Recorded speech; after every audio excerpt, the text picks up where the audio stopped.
ofertas e o escândalo da generosidade. Dízimos, ofertas e o escândalo da generosidade. Eu vou pedir para você abrir a sua Bíblia comigo em 2 Coríntios, capítulo 8, versículo 1 a 9. Os irmãos que são aqui da igreja sabem que a gente prefere a pregação expositiva. A gente pega um único texto e expõe o significado daquele texto.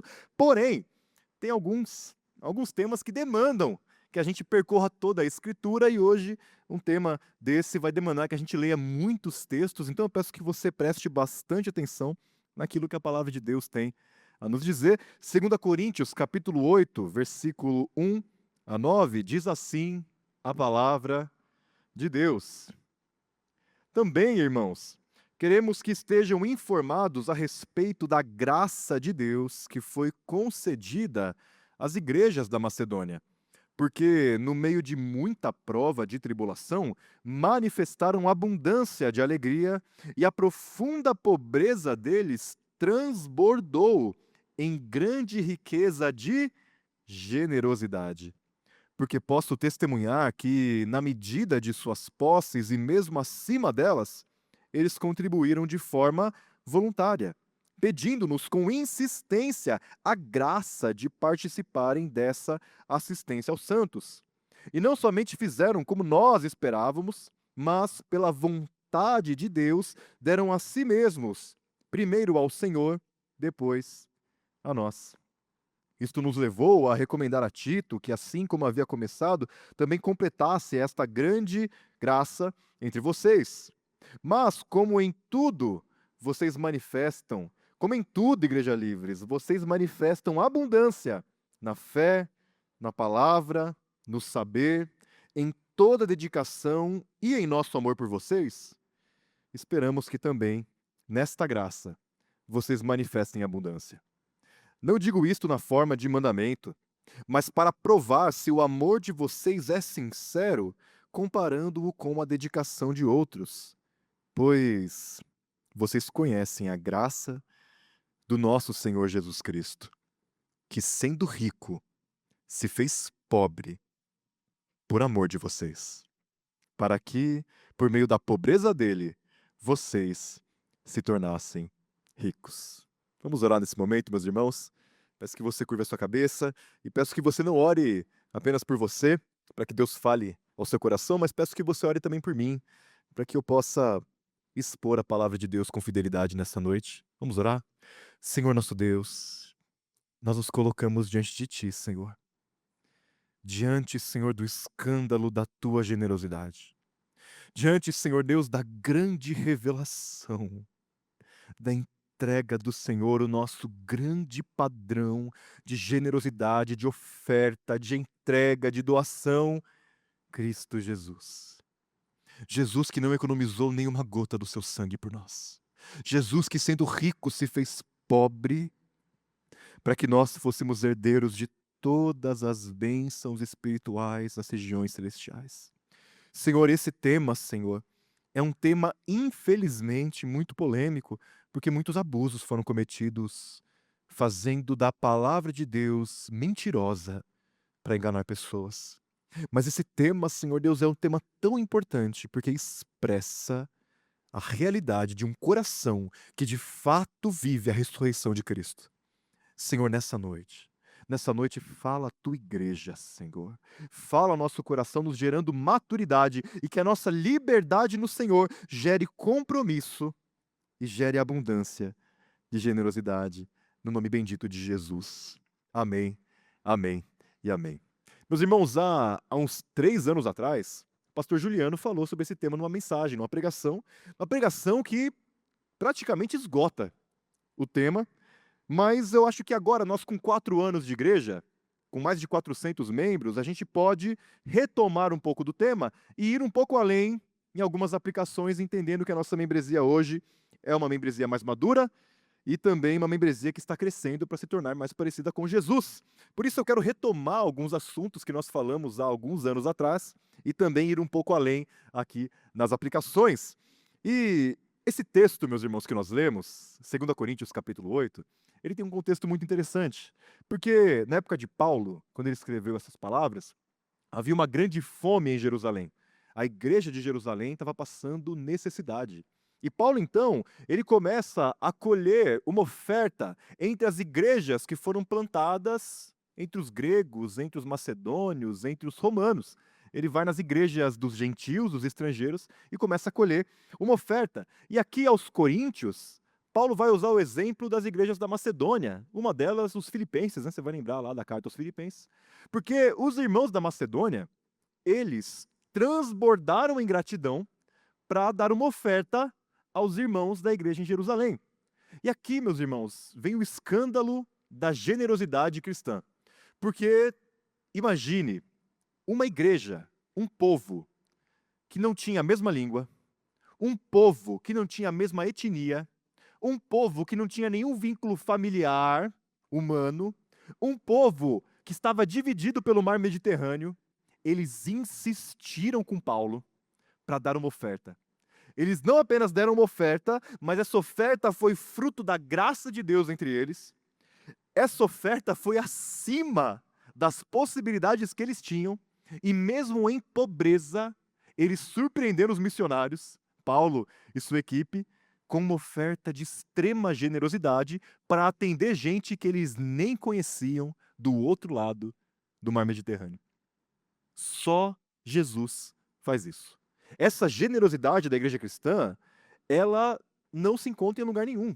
É algo que nasce do Espírito, é algo que vem do próprio Deus. E a realidade, meus irmãos, é que a generosidade da igreja mudou o mundo.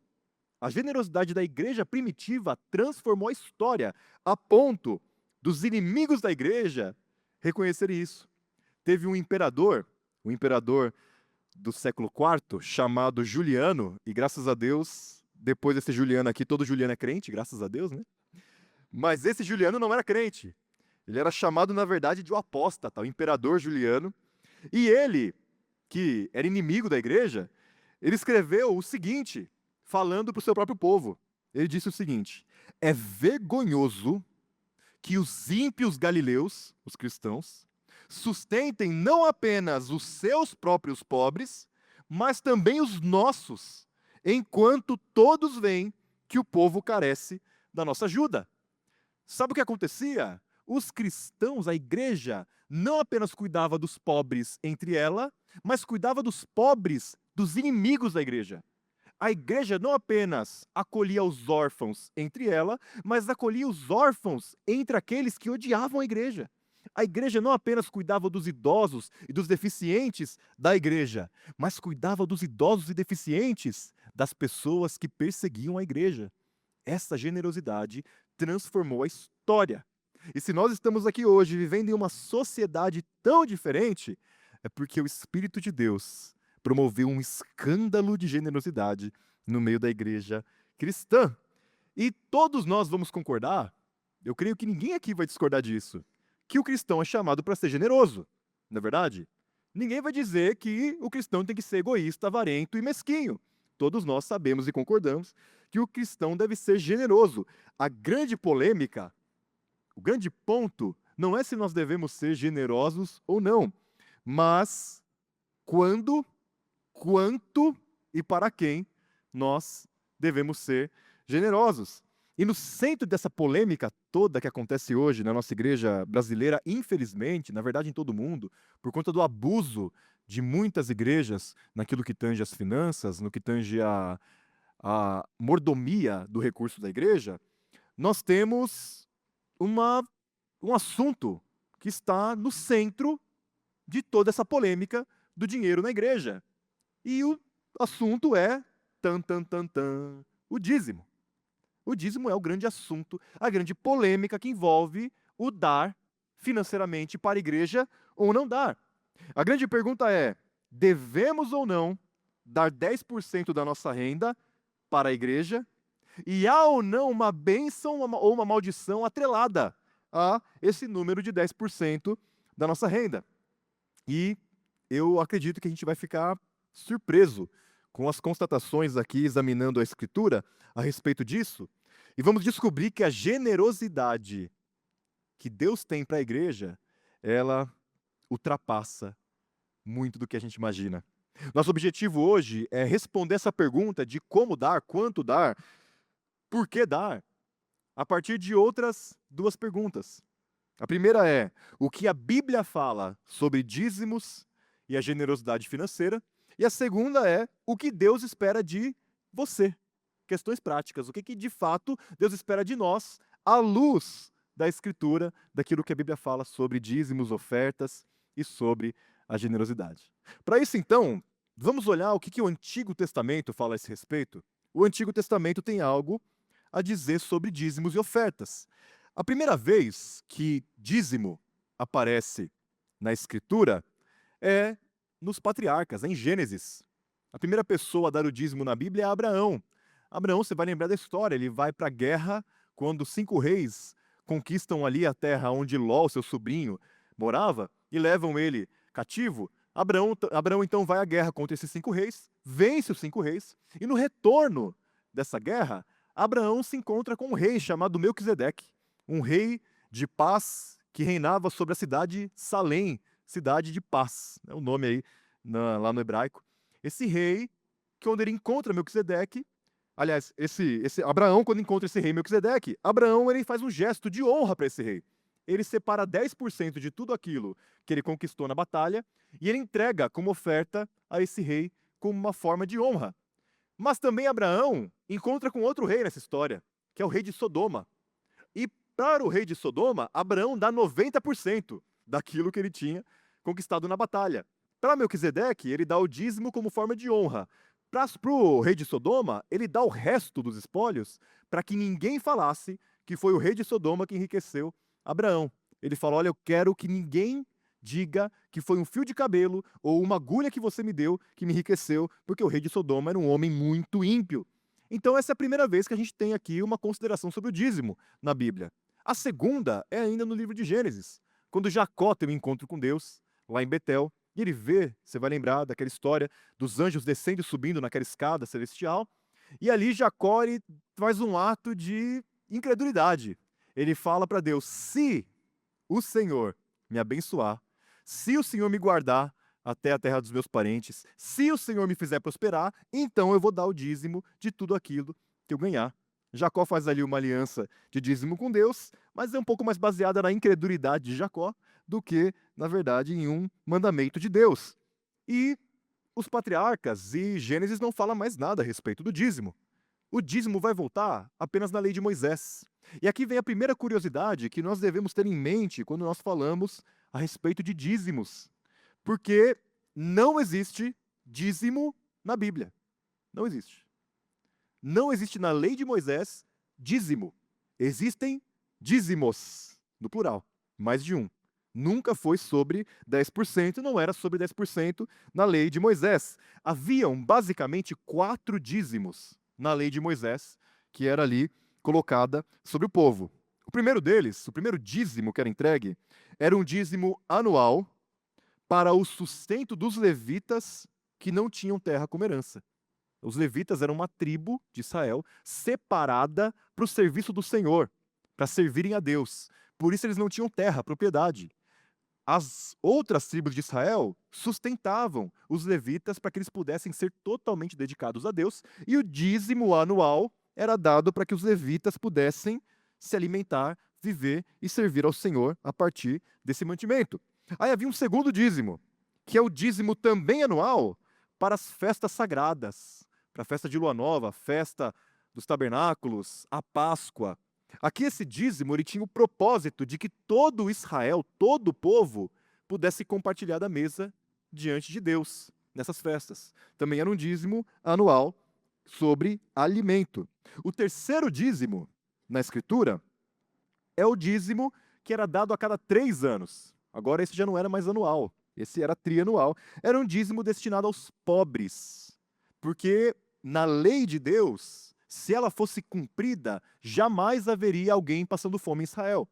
A lei de Deus tinha vários mecanismos para poder cuidar dos necessitados. Uma delas era o dízimo dado a cada 3 anos, trianualmente, para o cuidado dos desfavorecidos. E um quarto dízimo não era dado pelo povo, não era dado pelas tribos, era dado pelos levitas, que recebiam o dízimo do povo, E desse dízimo que eles recebiam do povo, eles também separavam um dízimo para os sacerdotes, porque nem todo levita era sacerdote, apenas alguns ali de uma família específica, então os levitas também davam dízimo do que eles recebiam para os sacerdotes. Se nós fôssemos fazer a conta de quantos por cento era dado pelos hebreus no Antigo Testamento, a gente fazendo a conta aí de dízimos anuais e trianuais, a conta vai dar mais ou menos 22,2% ao ano. Essa era a porcentagem, 22,2% ao ano. Eu fiz teologia não matemática, por isso eu confiei no cálculo que um sábio irmão fez ali em um livro muito bom, que eu posso recomendar depois para os irmãos, e ele apresenta ali ponto a ponto, porque depois de um tempo eu enferrujei a ponto de não saber quanto que é 4 vezes 4. Eu preciso lembrar, ver na calculadora. Então 22%, 22,2% ao ano era ali o dízimo anual. Mas ainda assim, haviam algumas especificidades sobre esse dízimo. Por quê? Primeiro, o dízimo era dado apenas pelos donos de terra, apenas pelos proprietários de terra. Quem não tinha terra não dava o dízimo, porque o dízimo era das colheitas e dos animais. Então, se alguém era pobre, escravo e não tinha propriedade, essa pessoa não estava obrigada a dar o dízimo, apenas os donos de terra. O dízimo também era dado exclusivamente em alimento, não era dado em dinheiro.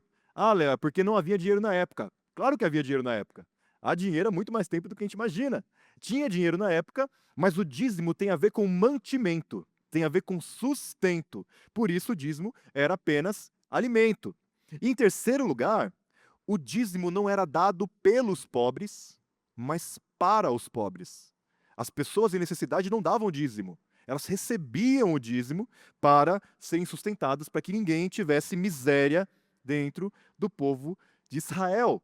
E por que Deus deu essas leis? Qual era o propósito de Deus a dar dízimos ao povo de Israel, a essa separação de 22,2% ao ano? Os dízimos tinham um objetivo. Os objetivos do dízimo eram, primeiro, sustentar a adoração em Israel, promover a obra de Deus, sustentar a adoração que era dada ao Senhor 24 horas por dia no tabernáculo, depois no templo. Em segundo lugar, os dízimos eram dados para promover a adoração comunitária, a reunião do povo. Os dízimos mantinham a adoração comunitária quando o povo se reunia para festejar ao Senhor. E em terceiro lugar, os dízimos tinham o propósito de estabelecer justiça, de modo que ninguém vivesse com falta de nada dentro do povo de Deus. Deuteronômio 14, versículo 23, deixa isso mais claro para nós. Deuteronômio 14, 23, diz assim: comam o dízimo do cereal, do vinho novo e do azeite, e a primeira cria de todos os seus rebanhos, na presença do Senhor, o seu Deus, no local que ele escolher como habitação do seu nome, para que aprendam a temer sempre o Senhor, o seu Deus. Os propósitos dos dízimos era que o povo aprendesse a temer a Deus, a responder ao Senhor em adoração, a responder com generosidade pela fartura da terra que Deus dava, pelo alimento que Deus dava. Era para que o povo praticasse o espírito da justiça, misericórdia e fidelidade. Nunca foi sobre 10%. Sempre foi sobre justiça, misericórdia e fidelidade. Porque os dízimos serviam na antiga aliança para promover basicamente 3 coisas, como nós vimos: compromisso com a obra de Deus, compromisso com a adoração comunitária e compromisso com os necessitados. Esse era o espírito da lei. O espírito da lei era esse. E quando nós lemos, por exemplo, Malaquias 3,10, né, que é tão usado para falar sobre dízimos, onde fala: trazei todos os dízimos à casa do Senhor, então eu repreenderei, né, o devorador e abrirei as janelas do céu, fazei prova de mim, aquele texto que a gente conhece tão bem. Esse texto está falando especificamente sobre o dízimo que os donos de terra davam para o sustento dos levitas. Era algo específico da antiga aliança. Era algo específico da forma como Deus tratava o seu povo naquele tempo. Não existe mais bênçãos e maldições decorrentes do dízimo. Afinal de contas, nós não estamos mais na mesma aliança que os hebreus, os judeus, viviam no Antigo Testamento. Hoje, ninguém pode dizer a você que o devorador, que o cortador vai consumir a sua renda por conta do dízimo. E como também ninguém pode prometer para você que Deus é obrigado a abrir as comportas do céu se você for um dizimista fiel. Mas até aí a gente está falando da Antiga Aliança, estamos falando do Antigo Testamento. O que o Novo Testamento tem para falar a respeito desses dízimos? Será que Jesus tem alguma coisa a dizer a respeito dos dízimos? Mateus 23, versículo 23, Jesus disse assim: Ai de vocês, mestres da lei e fariseus, hipócritas! Vocês dão o dízimo da hortelã, do endro e do cominho, mas têm negligenciado os preceitos mais importantes da lei: a justiça, a misericórdia e a fidelidade.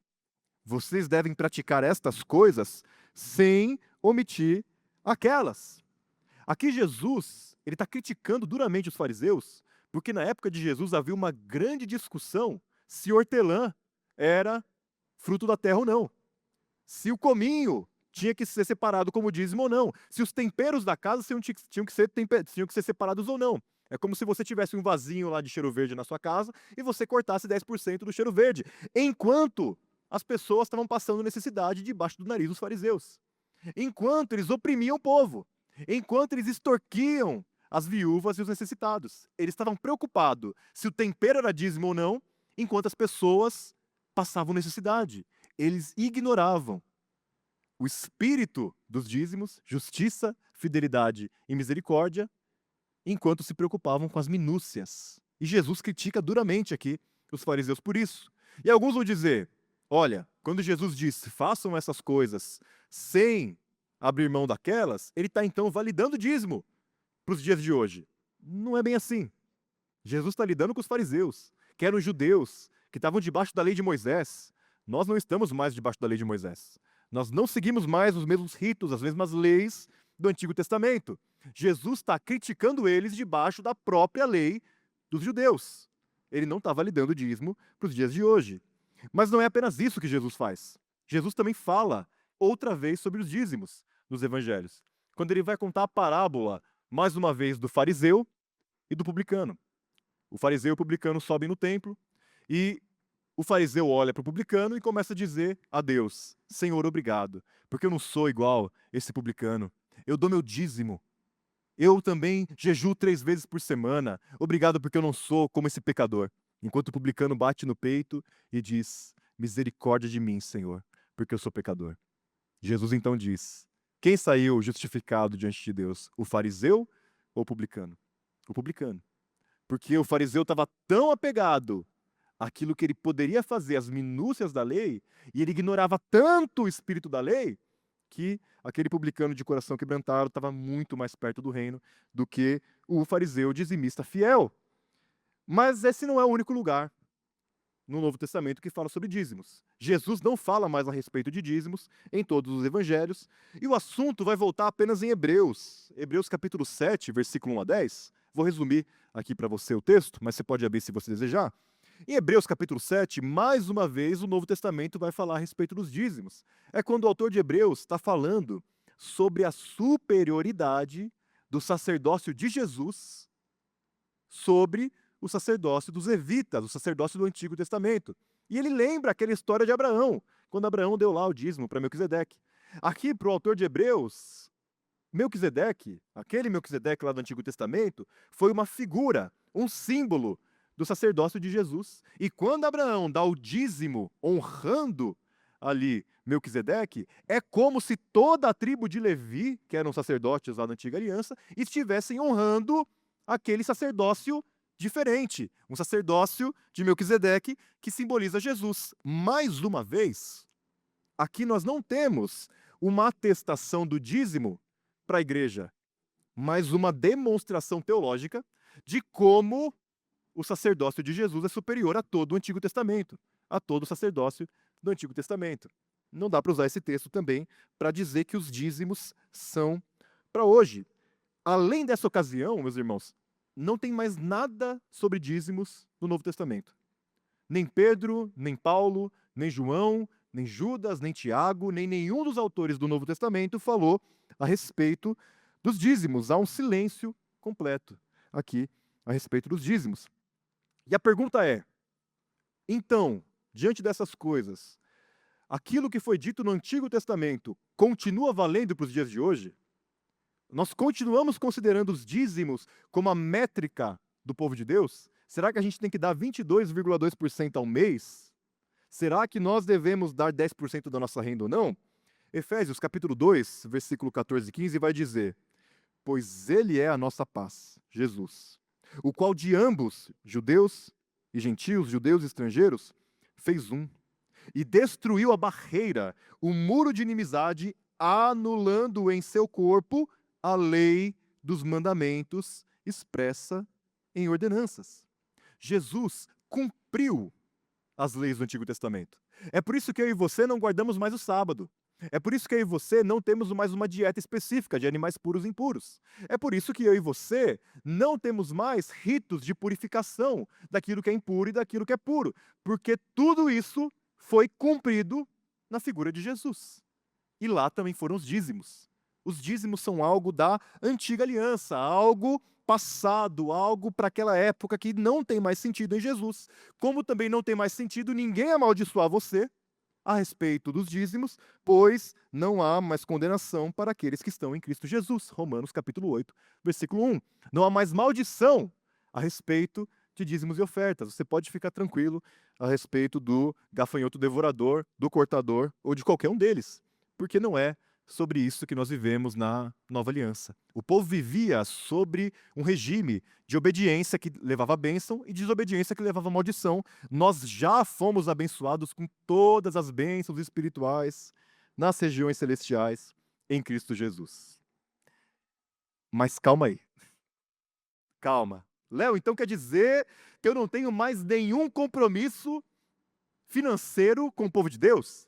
Não, peraí. Então quer dizer que eu não devo mais dar o dízimo e que dízimo é pecado, é errado, é uma coisa ruim.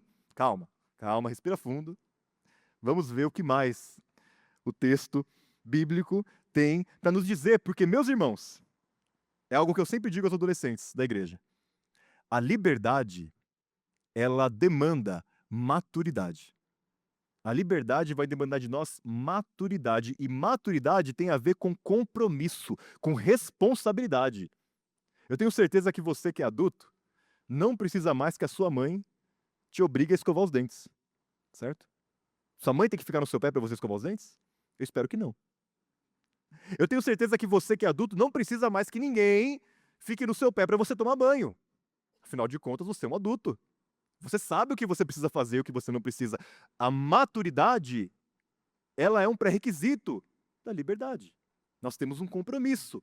Nós não temos mais o pedagogo, o professor do primário, que era a lei, que segura na nossa mão e manda a gente fazer alguma coisa. Agora nós temos a liberdade de Cristo e um compromisso muito maior uns com os outros. Eu tenho certeza também, meu irmão, que se você é um adulto responsável, você não chega na casa do seu pai e da sua mãe falando assim: ô pai, me arruma aí R$ 100 para eu sair com meus amigos. Eu sei que você chega na casa dos seus pais e fala: pai, mãe, o que eu posso fazer para ajudar? Tá precisando que eu traga uma compra? Tá precisando que eu pague alguma coisa? Tá precisando que eu te leve a algum lugar? Porque você é um adulto maduro. E agora você se compromete, você se responsabiliza. Essa é a noção da nossa maturidade na liberdade que Deus nos deu. Não mais sob leis de bênção e maldição, mas sob a liberdade que nos leva à maturidade. Pois o Novo Testamento tem um padrão, sim, Senhor. O Novo Testamento tem, sim, um padrão de entrega financeira que é nos expresso nas Escrituras. E um deles está em Atos, capítulo 2, versículo 44 a 46, que diz: todos os que criam mantinham-se unidos e tinham tudo em comum. Vendendo suas propriedades e bens, distribuíam a cada um conforme a sua necessidade. Todos os dias continuavam a reunir-se no pátio do templo, partiam o pão em suas casas e juntos participavam das refeições com alegria e sinceridade de coração.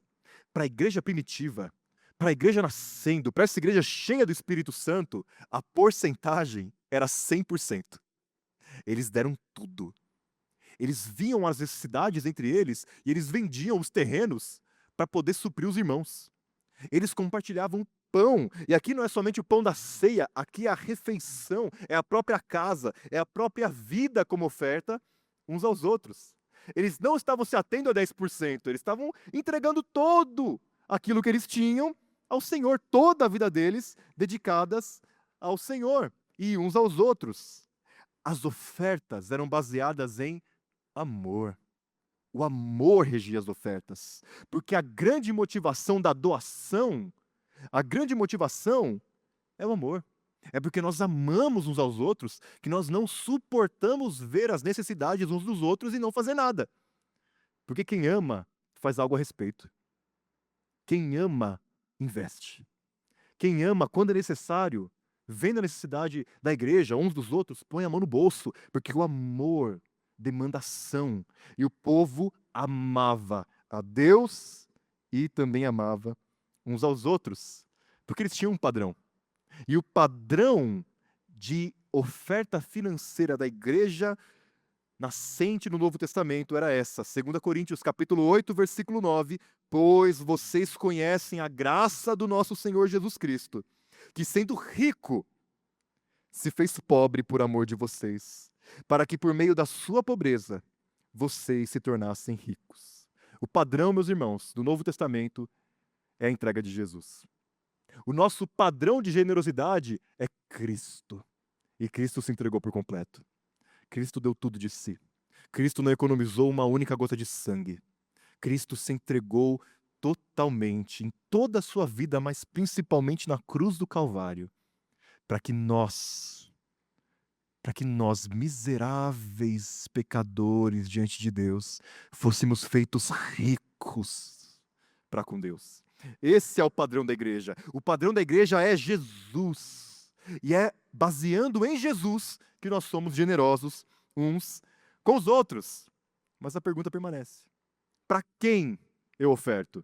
Para quem eu sou generoso? E a Bíblia tem sim muito a dizer a esse respeito, pois é demandado dos membros do corpo de Cristo um compromisso financeiro com a igreja local. A igreja local deve ser o alvo da nossa generosidade. Olha só o que a Bíblia diz em 1 Coríntios 9, versículo 13 e 14. Vocês não sabem que aqueles que trabalham no templo alimentam-se das coisas do templo e que aqueles que servem diante do altar participam do que é oferecido no altar? Da mesma forma, o Senhor ordenou àqueles que pregam o evangelho que vivam do evangelho. Nosso compromisso financeiro com a igreja é um compromisso sério e real, porque é justo que aqueles que estão totalmente dedicados à pregação do evangelho, totalmente dedicados à edificação da igreja, vivam do sustento ofertado pela igreja. Como também diz 1 Timóteo, capítulo 5, versículo 17 e 18. Devem ser considerados merecedores de pagamento em dobro os presbíteros que presidem bem, especialmente os que se esforçam na pregação da palavra e no ensino. Pois a Escritura declara: não amordace o boi quando ele pisa o trigo, e ainda o trabalhador é digno do seu salário. E você deve estar pensando: sem vergonha, acabou de virar pastor, está pregando sobre dupla honra. Que malandro! Não, meus irmãos, a intenção não é dizer que a igreja não nos sustenta de forma alguma. A gente é tremendamente suprido, de maneira muito generosa pela igreja. Nós não temos falta de nada, nós que estamos dedicados à obra do Senhor aqui na nossa igreja. Mas existe aqui um princípio, que é o princípio da dignidade daqueles que pregam o evangelho. Qual que é o princípio aqui? O princípio é que aqueles que estão dedicados ao serviço da igreja, por todo o seu tempo, integralmente, possam viver de maneira digna com o sustento da igreja. Se você olhar para uma igreja abastada, uma igreja que tem ali os seus recursos, e o pastor, ele tem que trabalhar em 2, 3 empregos para poder colocar comida na mesa enquanto ele cuida da igreja, tem algo errado. Mas se você olhar para uma igreja com dificuldades, onde grande parte dos irmãos estão em pobreza, em necessidade, e o pastor dirige um carro do ano e tem um relogião de 100 mil reais, tem coisa errada aí. Não é dignidade. Porque a dignidade tem a ver com a gente estar dentro da média da igreja para poder servir os irmãos.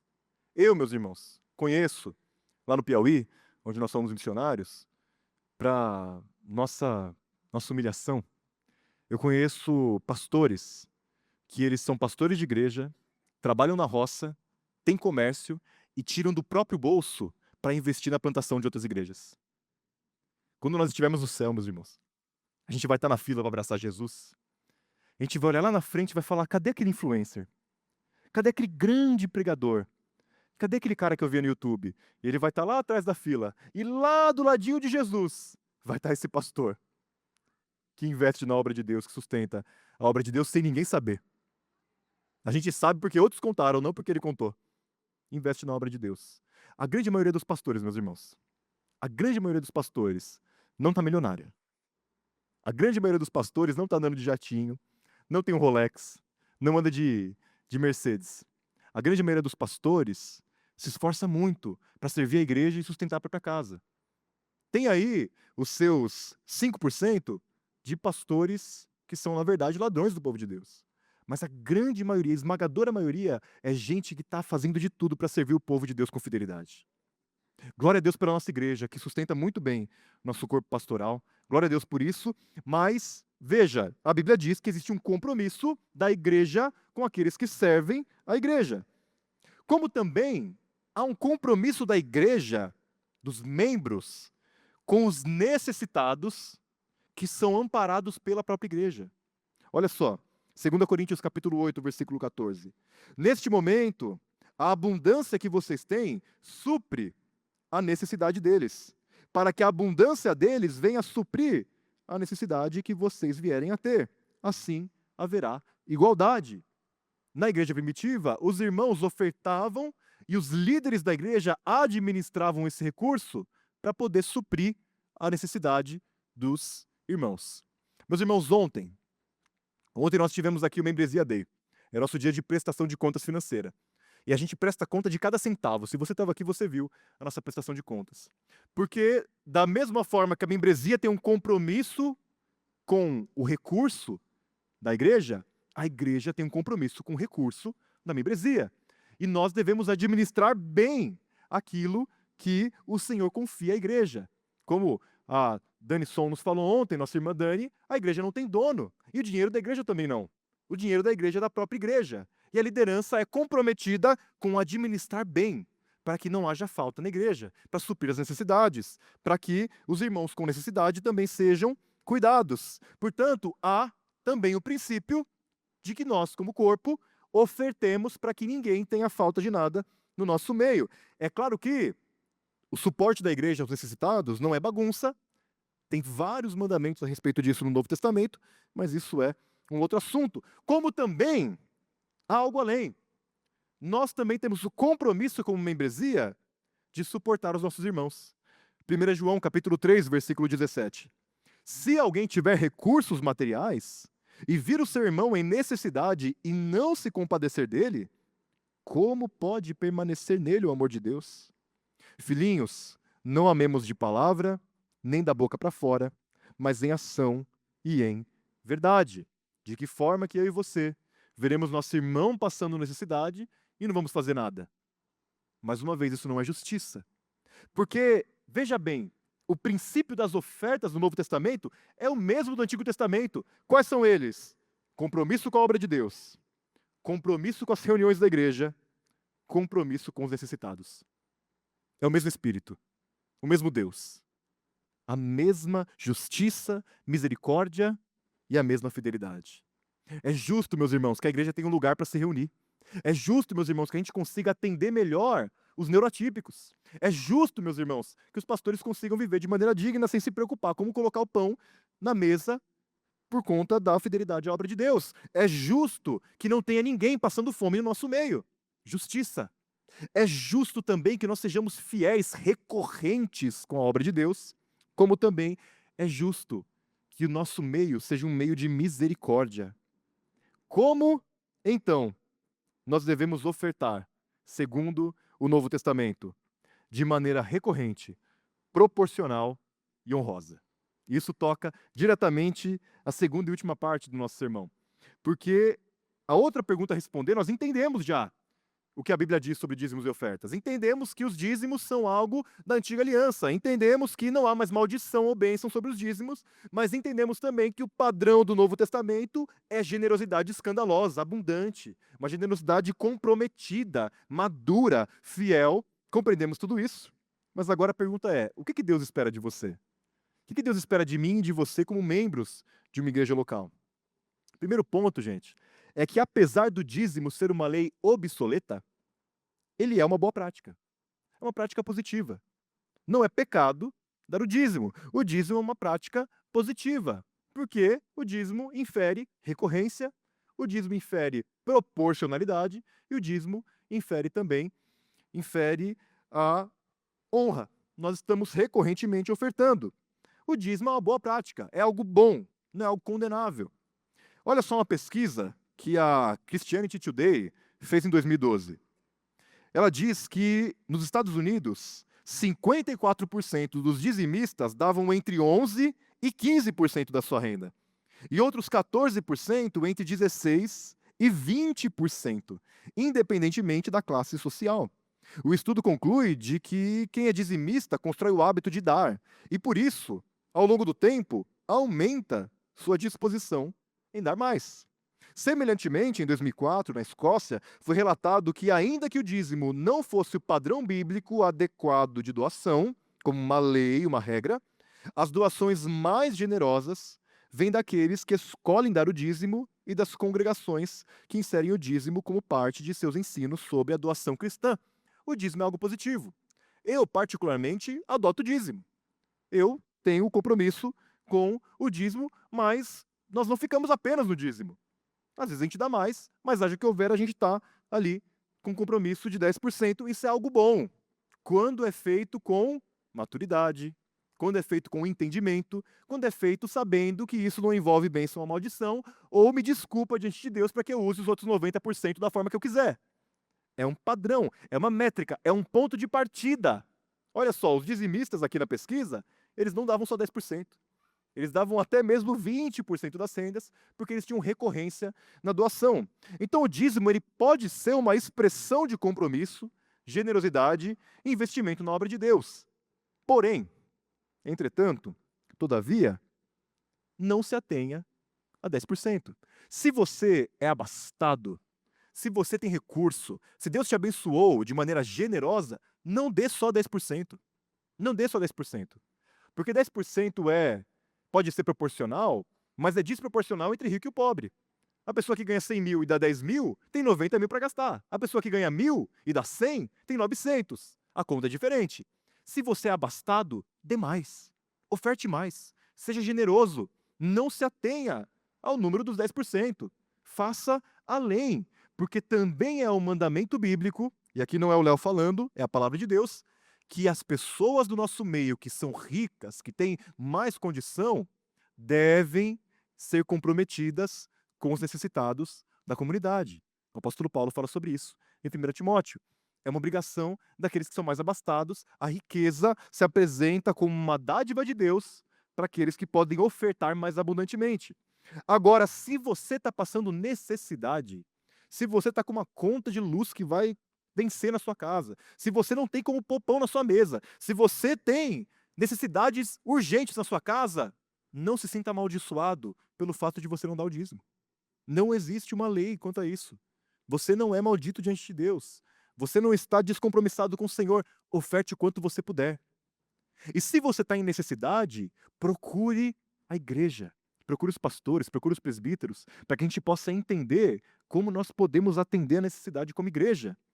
Se você está passando dificuldade, talvez você não consiga dar 10%, mas você consegue fazer um bolo para a cantina vender. Você consegue vir servir com mais dedicação aqui nas obras da igreja. Você consegue ofertar além do recurso. Portanto, o dízimo não é uma desculpa para o rico dar pouco e nenhum peso sobre os mais pobres para sofrerem sobre essa condição. É uma métrica, é bom, não é lei de Deus, mas é algo útil. Eu quero incentivar você, meu irmão, não dê menos de 10%.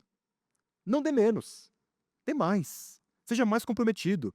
Às vezes, a gente não consegue se comprometer nem com o dízimo, porque a gente está gastando demais com coisas que a gente não precisa. Às vezes, a gente está assinando 5, 6, 7 streams diferentes e a gente não consegue se comprometer com uma oferta na igreja. Às vezes, a gente não consegue abençoar a obra de Deus porque a gente só se importa com o nosso próprio conforto. A gente não se importa em investir naquilo que é eterno. E não dar o dízimo não é pecado, mas não contribuir com o povo de Deus é. A gente não dar o dízimo não é maldição sobre a sua vida, mas você ser avarento, mesquinho e egoísta é pecado. Não corresponde à vida de Cristo, não corresponde à generosidade de Deus. Por isso, comprometa-se com a comunidade, comprometa-se com o povo de Deus. Mas ainda, não faça isso, meu irmão, minha irmã, por peso, mas com alegria, pois Deus ama quem dá com alegria. Ainda que não exista uma bênção mágica específica sobre nossa generosidade na quantia de 10%, há sim uma graça sobre a generosidade abundante. A gente não pode nem ir para a teologia da prosperidade, nem inventar uma teologia da miséria. Afinal de contas, a Bíblia diz, 2 Coríntios 9, 6 a 7, e isto afirmo: aquele que semeia pouco também colherá pouco, e o que semeia com fartura também colherá com fartura. Cada um contribua segundo tiver proposto no seu coração, não com tristeza ou por necessidade, porque Deus ama quem dá com alegria. Não estou dizendo, meus irmãos, que você vai ficar rico se você for fiel na contribuição, porque você já é rico com todas as bênçãos espirituais das regiões celestiais. Mas Deus responde à generosidade com fartura. Fartura de graça, fartura de boas obras, fartura também de recursos, mas não somente, fartura de saúde, fartura de empenho na obra de Deus, fartura de edificação mútua. Deus é um bom galardoador daqueles que são ofertantes na sua obra. Por isso, seja generoso com o povo de Deus. O meu convite aqui para você, meu irmão, é que você se comprometa a investir naquilo que é eterno. Jesus disse o seguinte: usem o dinheiro desse mundo para fazer amigos para a eternidade. Porque, meu irmão, aquilo que a gente ajunta, aquilo que a gente ajunta no CDB, aquilo que a gente está juntando no Tesouro Direto, aquilo que a gente ajunta no investimento, aquilo que a gente coloca no Bitcoin, aquilo que a gente coloca na poupança, meu irmão, a traça vai corroer. Isso aí, meu irmão, o ladrão pode roubar. Isso daí a gente pode perder com o tempo, a ferrugem destrói. Mas aquilo que a gente investe na eternidade, no discipulado, no crescimento da igreja, na edificação, na pregação do evangelho, na missão, isso é eterno. Isso vai durar para sempre. Quando descer novos céus e nova terra, a nova Jerusalém entre nós, aquilo que nós investimos na eternidade, nas pessoas, aquilo que nós tiramos do nosso bolso para ver a obra de Deus avançar, vai permanecer. Não estou dizendo para você não ter investimento, para você não ter um cuidado financeiro, você deve ser criterioso com seus recursos. Mas não viva como se esse mundo fosse tudo que nós temos. Invista mais na obra de Deus. Invista com mais liberalidade, invista com mais empenho, invista na obra de Deus. Por quê, meus irmãos? Porque o escândalo da generosidade é Jesus Cristo, que se entregou totalmente por nós. O escândalo da generosidade é a entrega total de Jesus. E por isso nós também podemos ser generosos. Amém? Eu quero dar uma última palavra para você. Vou pedir para os meus irmãos das ofertas. Hoje nossas ofertas ficaram para depois da palavra, para que a gente possa responder à palavra ofertando com alegria. Quero pedir para eles estarem se posicionando, mas eu quero dar uma palavra para você também, que está ferido nessa noite. Você que foi abusado em uma igreja. Você que foi extorquido, você que foi privado até mesmo das suas próprias condições por conta de homens que usaram a palavra de Deus para fazer o mal. Eu quero dar uma palavra para você que ouve essa palavra com um certo peso por conta de um histórico passado. Eu quero dizer a você que o mesmo Deus que é generoso para conosco é o Deus que cura as nossas feridas. É o Deus que sara a nossa vida.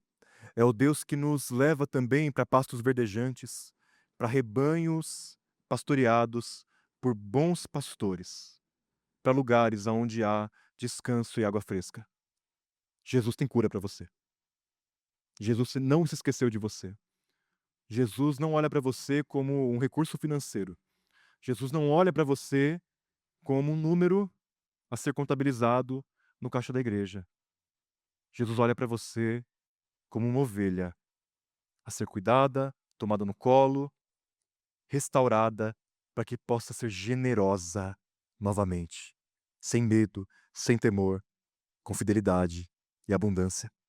Vamos ficar de pé nesse momento?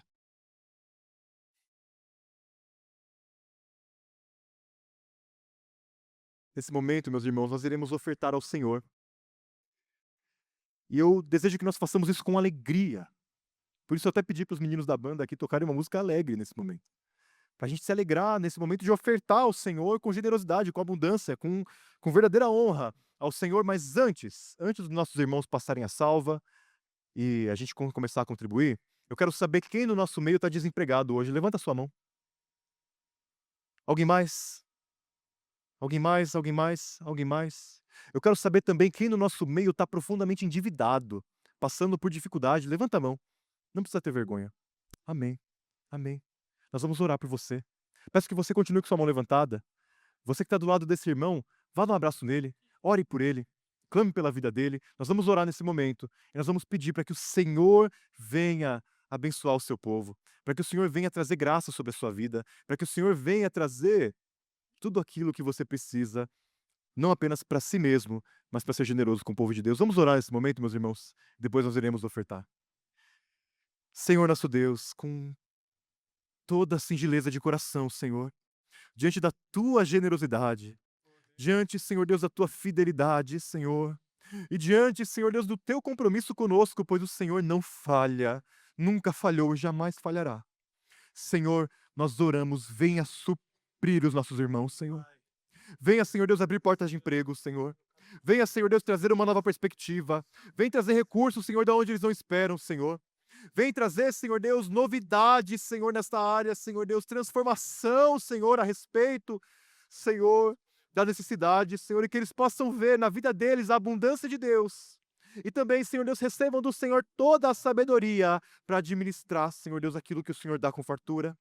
Como também, Pai, que eles encontrem no nosso meio, Senhor Deus, alívio das necessidades entre nós, Senhor. Que sejamos igreja abundantemente generosa, comprometida, dedicada uns aos outros, Senhor. Senhor, nós oramos para que nessa noite, Senhor, nós possamos responder com escandalosa generosidade, Senhor. Que possamos responder com alegria, Senhor, ofertando de coração ao Senhor.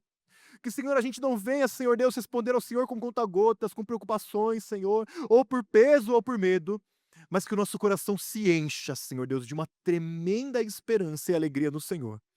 E que possamos, Pai, investir na tua obra com confiança, porque amamos ao Senhor e amamos uns aos outros. Abençoa o teu povo, Senhor, para a glória de Deus. Amém e amém.